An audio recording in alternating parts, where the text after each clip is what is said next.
पूर्व सीआईडी तुलीराम बौद्ध ने डॉक्टर बाबा साहब भीमराव अंबेडकर की जयंती के अवसर पर नेहरू कॉलोनी, अंबेडकर चौक, 1 नंबर NIT, बल्लभगढ़ बाबा साहब की प्रतिमा और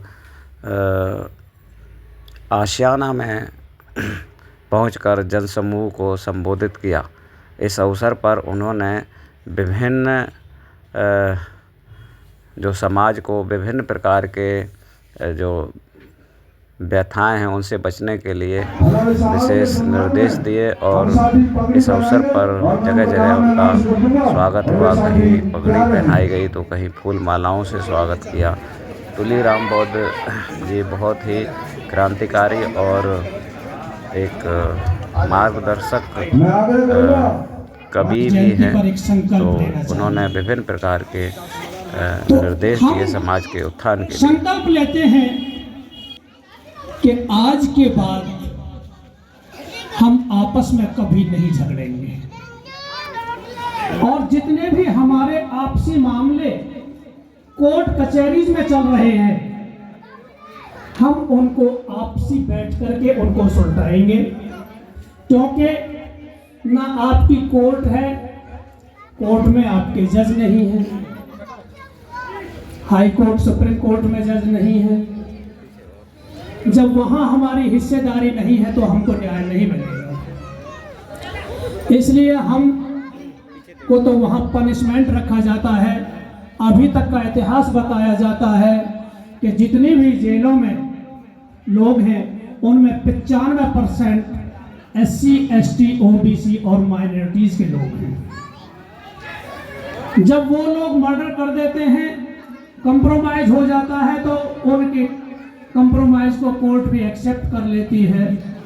लेकिन साथियों, अगर हम कंप्रोमाइज भी करते हैं तो वही जज कह देते हैं कि भाई मर्डर तो हुआ है, सजा तो मिलेगी।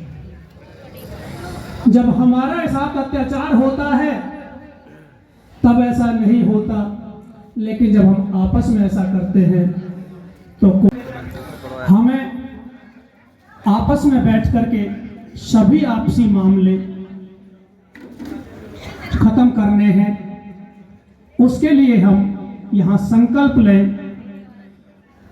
और हम जो भी फैसले करेंगे, जो भी फैसले होंगे वो संवैधानिक तरीके से होंगे, बिना दबाव के होंगे, समझा बुझा करके होंगे, नफा और नुकसान समझ जो है बतला करके सारी चीज़ों को ध्यान में रखकर हम ऐसा करेंगे कि जितने भी हमारे आपसी मामले हैं आप बताइए हमें और उनके लिए हम समय निकालेंगे और बैठ करके उनको सबको सुलझाएंगे। क्योंकि मेरा 37 साल का अनुभव है। मैंने पुलिस की नौकरी की, सेशन कोर्ट पैरवी ऑफिसर रहा और 7 साल हाई कोर्ट पैरवी ऑफिसर रहा हूं और मेरी बेटी सुप्रीम कोर्ट की एडवोकेट है। तो बहुत सारा अनुभव है। इस अनुभव को शेयर करने के लिए अब मेरे पास पूरी तरह से समय है। अब मैं इस 31 मार्च को रिटायर हो चुका हूं और रिटायरमेंट के बाद बाबा साहब की जयंती पर आप सबने मुझे यहाँ एज ए मुख्य अतिथि बुलाया। आपने बहुत बहुत स्वागत किया और ये मेरी पहली पब्लिक मीटिंग आप सबके सामने, इसके लिए बहुत बहुत स्वागत है। तो साथियों, बाबा साहब की जयंती का मनाने का मकसद हमारा तभी पूरा होगा कि हम कम से कम आपसी मामलों को तो खत्म कर लें। जब हम SC, ST एक्ट जितने भी मुकदमे होते हैं उनमें से 99% का हम कंप्रोमाइज कर लेते हैं तो भाई फिर भाई भाई से क्या झगड़ा, हम आपस में क्यों नहीं कंप्रोमाइज कर सकते। भाई को मार देंगे तब भी हमें कुछ नहीं मिलने वाला। एक भाई दूसरे को मार देगा, मारने वाला जेल में जाएगा, मरने वाला मर जाएगा, दोनों के बच्चे अनाथ हो जाएंगे और अनाथ होंगे तो फिर वो जो गलत राह पर जाएंगे इसी चीज को वो दुश्मन चाहता है। इसलिए कुछ भी हो, हम आपस में बिल्कुल भी नहीं झगड़ने का आज से ये संकल्प लेते हैं। तो आज जो हमें भाई जो संकल्प ले रहे हैं, वो एक बार हाथ उठाएं कि हम आपस में बिल्कुल नहीं लड़ेंगे। थैंक यू, बहुत बहुत साधुवाद। ये आज का हमारा संकल्प है। दूसरा, अब हम देख रहे हैं एक साथियों, हमारे एजुकेशन जिसकी बदौलत हम आगे बढ़े हैं, एजुकेशन पर कुठाराघात किया जा रहा है। हम सरकारी स्कूलों में जाते हैं, वहां पढ़ाई नहीं होती, टीचर्स की बहुत सारा ड्यूटीज लगा देते हैं, ट्रांसफर कर देते हैं, टीचर आता नहीं है, बच्चों की पढ़ाई डिस्टर्ब हो जाती है। मजबूर हो जाते हैं प्राइवेट स्कूलों में जाने के लिए। प्राइवेट स्कूलों में जाने के लिए इसलिए मजबूर किया जा रहा है ताकि सरकारी स्कूलों को बंद किया जा सके।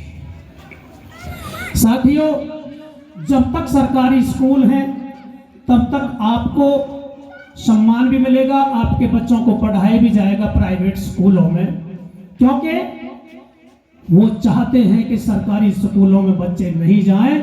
और ये सरकारी जिस दिन स्कूल बंद हो जाएंगे उस दिन आपके बच्चों की हालत क्या होगी इसका आपको अंदाजा नहीं है साथियों।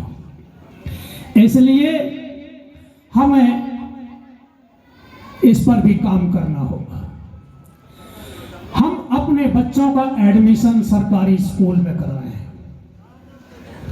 साथियों, हिसाब लगा लें कि हम प्राइवेट स्कूल में कितनी फीस देते हैं,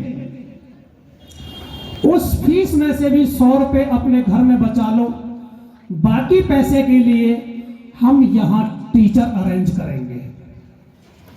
जितने आपकी जो प्राइवेट स्कूल में फीस जाती है, आपके हमारे अपने समाज के बच्चे जिनको जॉब नहीं मिल रहा है, हम उनको यहाँ जॉब देंगे, वो यहाँ पढ़ाएंगे। जैसे ही बच्चे स्कूल से आएंगे, स्कूल के बाद यहाँ उनके वो क्लास लेंगे और अपने बच्चों को पढ़ाएंगे।